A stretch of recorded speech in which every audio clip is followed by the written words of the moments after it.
G'day, and welcome to the Working Week. To become a Christian is a fairly straightforward process of belief in God and commitment to following the Lord's will, to participate in the life of God and the church. In a way, it's a kind of list of qualities or qualifications that it becomes a Christian. Yesterday, Father Gonzo outlined what it looks like and this kind of challenge that's presented to become a Christian witness. So apart from initial conversion, with these qualifications, what are the ongoing implications of Christian life?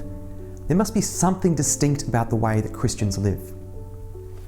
The first things that come to mind are, of course, going to Mass on Sundays, fasting during Lent, abstaining from meat on Fridays, giving and providing for the poor, etc. It's a kind of list of observances or actions that substantiate Christian life.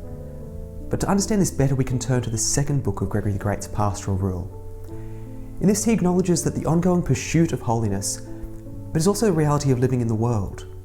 Gregory the Great says that even qualified and fitting Christian witnesses live in a constant discernment of the internal and external.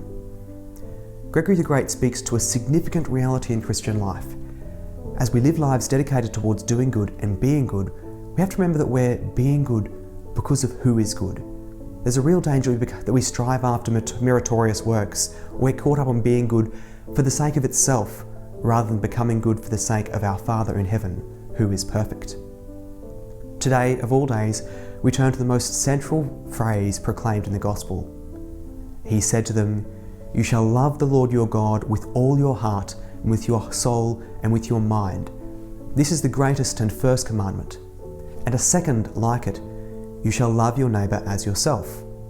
On these two commandments hang all the law and the prophets," as we read in Matthew. We do not love God for the sake of our love, though loving God strengthens our ability to love. Neither do we love our neighbours for the sake of becoming simply better people alone, or loving God and our neighbour by strengthening charity. The call of a Christian is not simply on bettering skills of a good work. Rather, a Christian is one who has already been qualified through their initiation into the divine life, and should therefore conduct themselves according to these great commandments of God's love, the love of God and love of their neighbour, living the grace that they have received. That's the call of God, and I wish you all the best with that vocation.